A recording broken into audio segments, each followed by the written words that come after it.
Welcome to my channel, where the scariest stories come to life. Before we dive into today's chilling tale, make sure to hit the subscribe button and turn on notifications, so you never miss a story. Now, let's get into the horror. At the time this happened, I was in the best, strongest shape of my life. Still, I looked pretty lean, so I'm sure that wasn't what this person was thinking. I had just turned 20 years old that weekend and was studying abroad in a tiny town of 300 people in the Netherlands, right on the border of Germany. I had spent the weekend visiting my mom in London, and getting back to that tiny town would be an absolute nightmare, but I didn't know just how much of one it would be.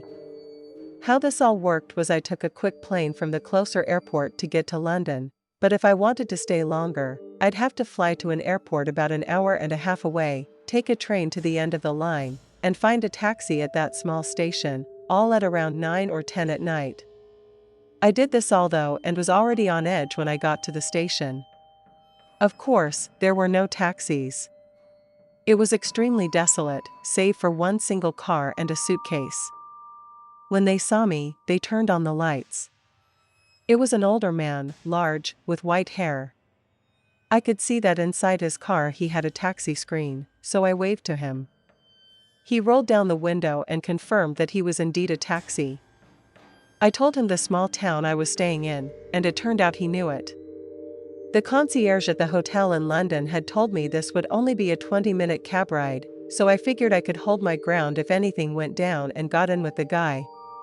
Now, I'm not a very conversational person, but this guy sure was. The second I got in the car, he began driving and started telling me that I looked a lot like his wife. I smiled and told him that was very sweet. He turned to me and looked dead in my eyes. "She's dead," he said. And my blood ran cold. Something y'all should know about me is when I'm with a stranger and I want them to know nothing about me, I put on the persona of an American Southerner who goes to church a lot. Since most people who make me feel uncomfortable have responded positively to that, I tend to roll with it as my go-to. So the second time he told me she was dead, I said, "I'm so sorry. I'm sure she's in heaven." He shook his head. "No, I think she's in hell." Now, shit. This is when I start thinking about what I can use as a weapon in this car. Nothing. So I go for the give a bunch of fake details about myself approach. "I'm in ROTC, I said. Like, American military. Love it. I've been training so much. Are you married?" "No, but my boyfriend is in the military too. I just texted him actually. He knows I'll be back soon." I didn't have a boyfriend, and I didn't serve in the military either, but I had been doing a few military exercises to try and stay in shape because I was obsessed with fitness at the time. On more than one occasion, I had been asked by Italians if I was in the military. That inspired that part of my cover story, that and wanting to seem hard to kidnap. At this point, the drive had gone on far longer than 20 minutes. We were driving straight out into the woods on dirt roads with not a single source of lighting. My entire body was beginning to tense up. "Are you married?" he asked again. "I just got back from visiting my mom in London, and my dad works for the US government. He's in the CIA, you know. I just want to be just like him one day." I was completely ignoring his questions. As the time went on, the man stopped the car in the middle of the woods, staring at me. But I still didn't break. I simply smiled at him. "Did you need some help with directions or something?" I asked. "You know, I'm pretty good with them. I know this area really well." He made a big sigh and put the car back into drive. We sped up real fast, and in another 10 minutes or so, we made it to my school where, thankfully, a group of students were all smoking outside.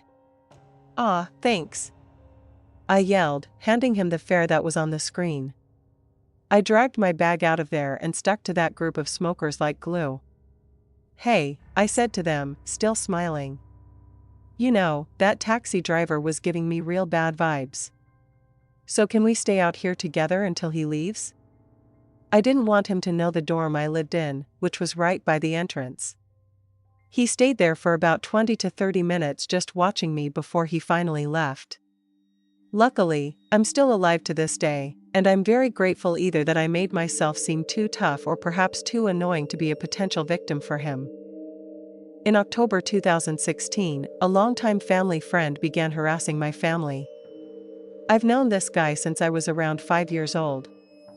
He worked at my dad's friend's car dealership as the person who maintained the exteriors, washed the cars, shined them, and so on. My parents became very fond of him because he seemed very sweet, and they felt a lot of pity for him as he had horrible hygiene habits. They'd often buy him food, gift him clothes, and help him in other ways.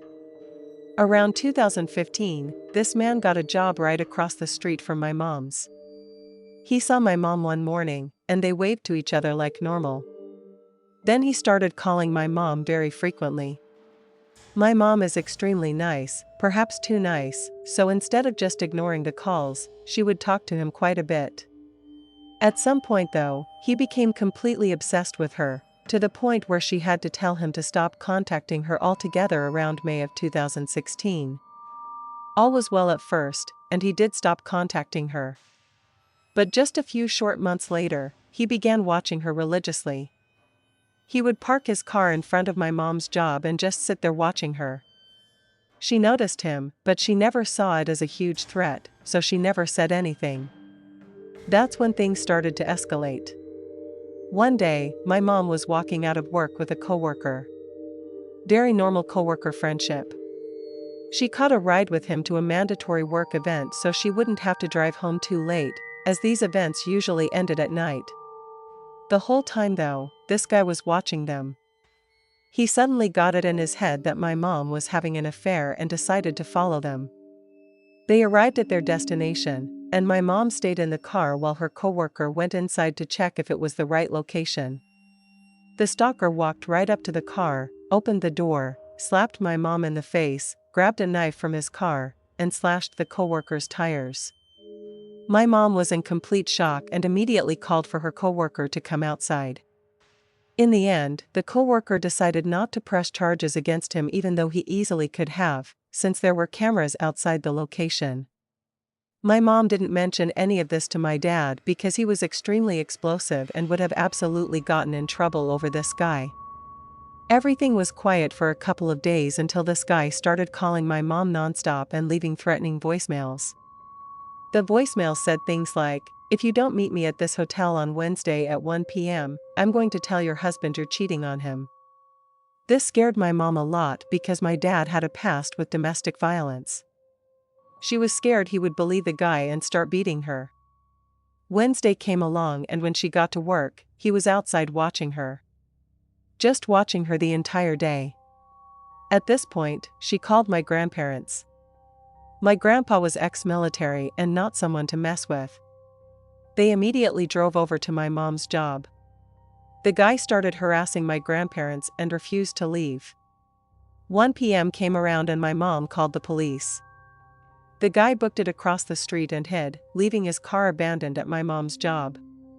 The police searched for him everywhere, but somehow he was nowhere to be found. The phone calls continued, and things escalated again. One day he decided to vandalize my mom's car. He threw tar all over it while it was parked outside our house. The car was completely destroyed and my parents had to pay a lot to fix it. By this point, my dad knew about everything and was dead set on killing the guy. Me and my mom both begged him to calm down because she was planning to get a restraining order and didn't want my dad to ruin her chances by committing a crime. The man kept calling and started standing outside my mom's job every single day. He also began driving past our house and started to see me as a target too. He left threatening voicemails for my mom saying he was going to do terrible things to me and vandalize my car. I was terrified. By now, my mom had to call the police on him several times, but they always said they couldn't do anything since he hadn't physically harmed her again. So she decided to officially petition for a restraining order using police reports and voicemails as proof. They set a court date and gave her a temporary restraining order until then. That was about 2 weeks. During that time, the guy didn't stop calling. My mom called the detective in charge of the case, and it turned out he hadn't even been served with the order yet. A few days before the court date, he was finally notified. He then told my mom he had proof she had been calling him nonstop. He started actively targeting the rest of us. One Saturday morning, I woke up to see my car had been trashed. There were letters drawn all over the windows with nail polish. Luckily, we were able to scrape it off gently. But by then, I was a nervous wreck. I was doing badly in school and hadn't slept well in over a month. He began harassing my dad with calls and voicemails too. But my dad was a little too tough for any of that nonsense. Finally, the court date arrived. The man showed up with his stepson, who started talking trash to my mom. He only knew the man's side of the story. The judge called the man forward, did the usual questioning, went over the police reports, and so on. Then the judge asked him if he had anything to say or show. The man said yes and claimed he had a phone bill showing my mom had called him more than 200 times that month. The judge said, "Okay, show me." Guess what? He didn't bring it. There was no such thing. The judge nodded and said, "Okay, I've reached a verdict." He was found guilty, and my mom was awarded a restraining order for life.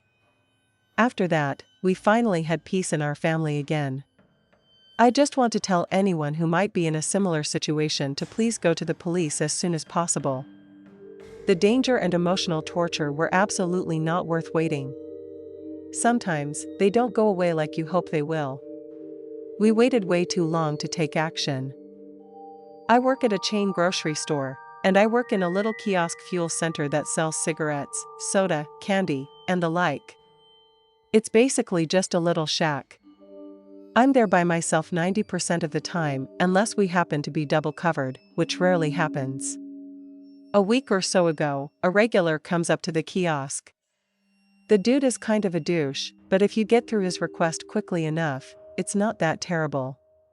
He looks for a minute and asks me for the cigarettes that are on sale. Most of our cigarettes had a sale going on, so this made my job way harder, considering I had to guess between 30 or 40 different packs. It took me 4 or 5 tries to guess which one he wanted. He was cussing and degrading me the entire time.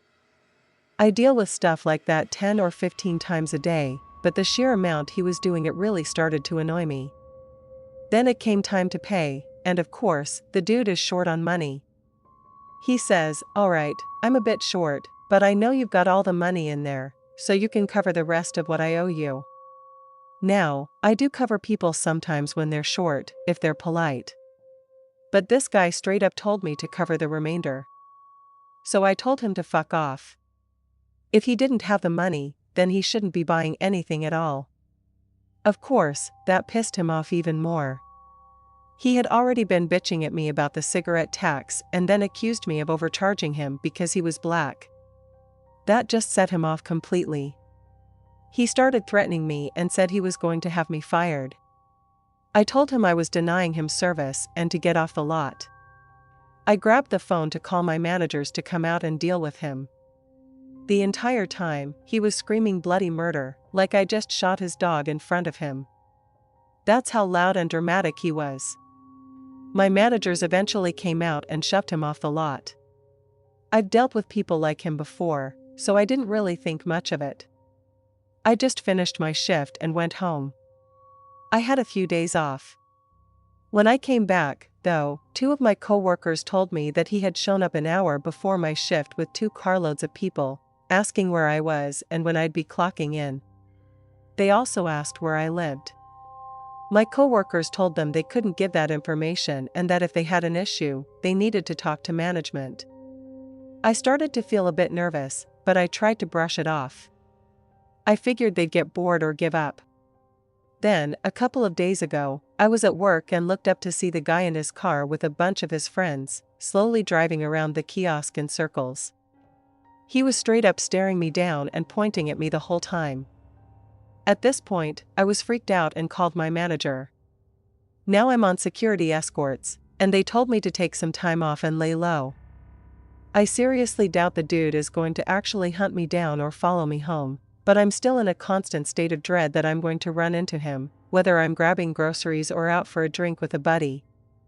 I've gone to the police, and they're working with my managers to try and get a name or a license plate to track the guy down and warn him to knock it off. The police told me to be smart and keep my head down for a while.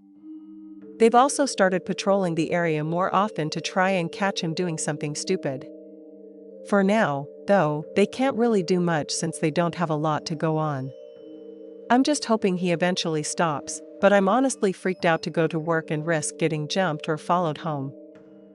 Thanks for sticking around till the end. If you enjoyed the story, don't forget to give the video a like and leave a comment with your thoughts. And if you haven't already, hit that subscribe button and turn on notifications so you never miss a terrifying tale. See you in the next one.